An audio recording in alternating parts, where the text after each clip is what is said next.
Dagadarthi police station ముందు TDP రాష్ట్ర ఉపాధ్యక్షులు మాలేపాటి సుబ్బానాయుడు ఆందోళన. దగదత్తి దళిత యువకుడిపై బిట్రకుంట పోలీస్ స్టేషన్లో చిత్రహింసలు. ఎస్టీల నివాసాల వద్దకు పదుల సంఖ్యలో పోలీసులు వెళ్లి వేధింపులు. బాధితులతో దగదత్తి పోలీస్ స్టేషన్ వద్ద మాలేపాటి సోదరుల ఆందోళన. దగదత్తి ఎస్ఐ జంపాని ప్రసాద్పై చర్యలు తీసుకోవాలని డిమాండ్. మమ్మల్ని పనికి పిలిచారు వీళ్ళు. మేము వచ్చి చేసినందుకు ఎవరు పిలిచారు? ఎక్కడికి పోయారు? రమణయ్య నాయుడు వాళ్ళ పొలం వేరే వాళ్ళు అడ్డగిచ్చున్నారంట. మమ్మల్ని పిలిచే పొలాన్ని పెరగమన్నారు. మేము వెళ్ళి పెరికాం. డబ్బులు ఇస్తా అంటే పెరికాం. మేము వెళ్ళి ప్రశాంతంగా ఇంట్లో పడుకోమంటే ఇంట్లో నుంచి తీసుకొచ్చేసి ఈ స్టేషన్కి తీసుకురాకుండా తిప్ప స్టేషన్కి తీసుకెళ్ళి అక్కడ వేసి బాగా భయంకరంగా కొట్టేశారు. ఎందుకు కొడుతున్నారు సార్? మిమ్మల్ని పెరకమని నా కొడుకు ఎవరు?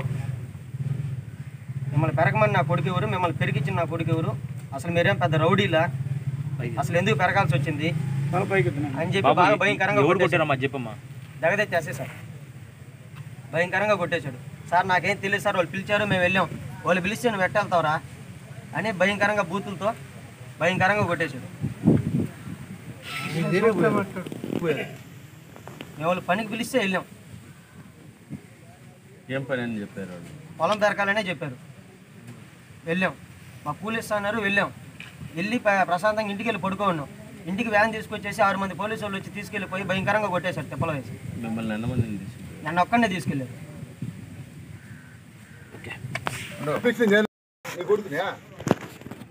పంపించింది నేనే. ఒక రైతుకి ఇబ్బంది అంటే నేనే కూలి వాళ్ళు మాట్లాడి, అయ్యా ఆయన కైలు అన్యాయంగా నాటున్నారు, మీరు పోయి ఆ నారు పెరకాలయ్యా, ఆయన అన్యాయంగా నాటాడు దౌర్జన్యం. ఒక వైసీపీ నాయకుడు దౌర్జన్యంగా వచ్చి నాటితే మేము చేతులు కట్టుకుని కూర్చోవాలనా? ఒక వైసీపీ నాయకుడు వచ్చి నాటితే మేము చేతులు కట్టుకుని చూస్తున్నాలా? పంపించి నా కొడుకు ఒకటి, ఈ నా కొడుకే పంపించింది. చెప్పు, నీ కొడుకులో మేము నాయకులు కొడుకులో నీకు ఒక ఎస్ఐకి ఏనా కొడుకు అంటే నేనే చెప్పు. అందుకనే దీనికి డిఎస్పీ గారు వచ్చి మాకు సమాధానం చెప్పిందాక లేము. ఇప్పుడు ఆమె కొడుకున్నాడు, ఆమె కొడుకుని రోజు హింసిస్తున్నాడు. వాళ్ళ ముందుకు నడుపుతారు. చెప్పండి. వాళ్ళ కోసం మేము పేదల కోసం మాలపాటి కుటుంబం ఎప్పుడూ రెడీగా ఉంటుంది. ఏమయ్యా, ఈ మండలంలో కావచ్చు, ఈ నియోజకవర్గాలు కావచ్చు, ఇవాళ నన్ను కోరుకునే పేదలే. ప్రతి పేదవాడు సుబ్బానాయుడు రవీంద్రనాయుడు కోరుతారు. మేము ఏ పేదవాడికి ఇబ్బంది అన్నా ముందుంటాం, వాడిని తాకితే ఒప్పుకోం. మేము ఎలా కాపాడుకోబట్టే మన 3,300 మెజార్టీ వచ్చింది దగదత్తి మండలంలో. నువ్వు హింసిస్తావా? తిమ్మారెడ్డిపాలెం మా బాబు ఏం చేయకపోయినా అక్కడ మా ఇంటికి వచ్చి పోలీసు, మా ఎరుకుల ఎస్టీ మాది, ఇంటికి వచ్చి పోలీసు వాళ్ళు ఎతకుతుంటే మేము ఇంట్లో ఉండలేకపోతున్నాం. మా బాబు చదువుకున్నాడు, కూలికి పిలిచాడు, పోయారు. ఎవరైనా డబ్బులు కూలికి పిలిస్తే ఎవరైనా పోతారు. దానికోసం ఇళ్ళకి వచ్చి తిరిగి మేము ఇళ్లలో ఉండలేకపోతున్నాం సార్. అసలుకి మేము మా బాబు ఏం కూనీకే చేశాడు? ఏం మట్ర చేశాడా? కూనీ చేశాడా? ఏం చేశాడు? మా బాబుని తీసుకోవాల్సిన అవసరం ఉంది, పిల్లలు తీసుకోవాల్సిన అవసరం. వాళ్ళు రైతులు పిలిచారు, కూలికి పోయారు. అంతేగాని ఇంకేం తప్పు చేశారు సార్? అసలు నేను ఒప్పుకోను సార్. మా ఇంటికి రావాల్సిన అవసరం ఏంది? పోలీసు వాళ్ళు దేనికి వచ్చారు సార్? ఏమన్నా చేశారా? మా పిల్లలు చదువుకునే పిల్లలు సార్, వాళ్ళు ఏం తప్పు చేశారు? ఎందుకు చేశారు? అసలు ఇళ్ళకి రావాల్సిన అవసరం ఏంది? 7 మంది 6 మంది వచ్చి పోలీసులు జీప్ వేసుకొని ఇళ్ళకి వచ్చారని సార్. అసలు ఏం తప్పు చేశారు సార్ మా పిల్లలు? అసలు నేనైతే ఒప్పుకోను సార్. మా ఇంటికి రావాల్సిన అవసరం ఏంది? వాళ్ళని తరుముకోవాల్సిన అవసరం ఏంది సార్? నేనైతే ఒప్పుకోను సార్. మా బాబుని ఏం చేయాలనుకుంటున్నారు? నేనైతే ఒప్పుకోను సార్. తప్ప వాడు ఏదో లేసే కూలికి పోవాలా, బతకాల. వాడు అవినది ఏ కులాలు? మాదిగా మాల ఎరుకుల. వాళ్ళు నిద్రలేస్తే కష్టం చేయాలి, తినాల. వాళ్ళంటే అంత చిన్న చూపు ఎందుకు మీకు? వాళ్ళని మేము కాపాడుకోవాలి. ఎందుకు వచ్చారంటే వాళ్ళు కొట్టారు, అన్నా నేను కొట్టాడు అంత వచ్చాడు. ఎందుకు కొట్టారు? ఏం తప్పు చేసి కొట్టారు? నేనే పొమ్మన్నా కూలి కాలేదు. అబద్ధం చెప్పకూడదు. ఒక అయ్యే పాలేసుకొని అబద్ధం చెప్పకూడదు. కూలి కంట పోండి, వాళ్ళకి మనుషులు కావాలి, నేనే పొమ్మన్నా. ఏనా కొడుకు పంపించాడు, ఏనా కొడుకు పెరకమన్నాడు. ఏందా డైలాగులు? కొడుకులా నీకు దగదత్తి ఎస్ఐకి ఇచ్చింది కొడుకులుగా చేసుకోమనా? అంటే మీరు ఏమంటుండే చూస్తూ ఉండాలి. మేము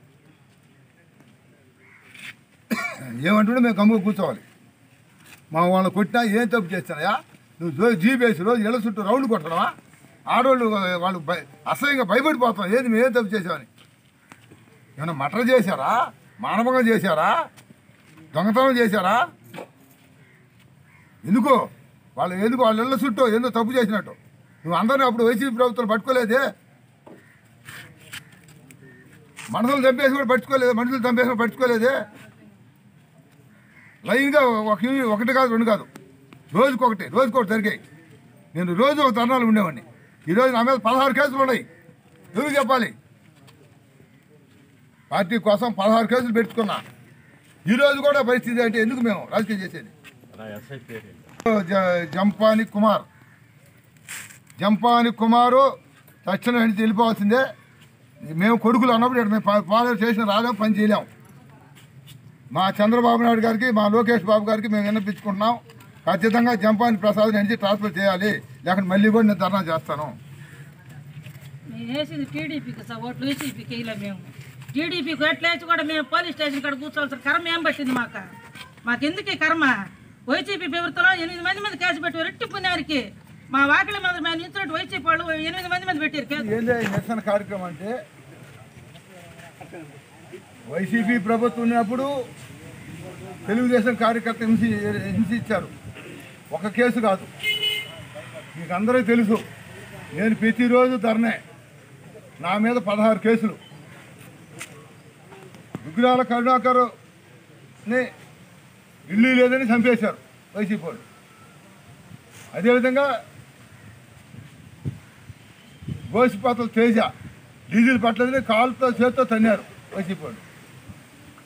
పైడు అరస లారీలు తిరగకూడదని బెదిరించి ఎమ్మెల్యే బెదిరించి ఆయన సాగు బతుకుల్లో నేను 10 లక్షల ఖర్చు పెట్టి బతికాడు. గవర్నమెంట్ పోయిన తెల్లారి తెలుగుదేశం పార్టీ ఏజెంట్గా కూర్చున్నాడు 2019లో కార్తీక్ దగదత్తిలో. ఆ రోజు లోకేష్ బాబు వచ్చారు, గండికొండ కార్తీక్. ఆ రోజు లోకేష్ బాబు వచ్చారు దగదత్తికి 2019లో. లోకేష్ బాబు వస్తే కేసు. ఆ రోజు హింసించింది, ఈ రోజు తెలుగుదేశం కార్యకర్త హింసించింది. నిన్నటి రోజున ఒక రైతు కూలికి పిలిస్తే కూలికి పోయారు. వీళ్ళు కూలికి పోయిన దానికి వాళ్ళ మీద కేసు కట్టి ఏమైనా హత్య చేశాడా, మానభంగం చేశాడా, మర్డర్ చేశాడా, వాళ్ళని దగదత్తి స్టేషన్లో కాకుండా తిప్ప స్టేషన్ చేసుకుని కొడతారు, కాళ్ళ చేత కొడతారు ఎస్ఐ. ఇది తెలుగుదేశం ప్రభుత్వమా ఇంకా వైసీపీ ప్రభుత్వమా? మేము మా కార్యకర్తలకు ప్రతి కార్యకర్త ఇబ్బంది పడుతున్నాడు. దయచేసి గుర్తుపెట్టుకొని న్యాయం చేయాలని కోరుకుంటున్నాను. మా బాబు గారిని చంద్రబాబు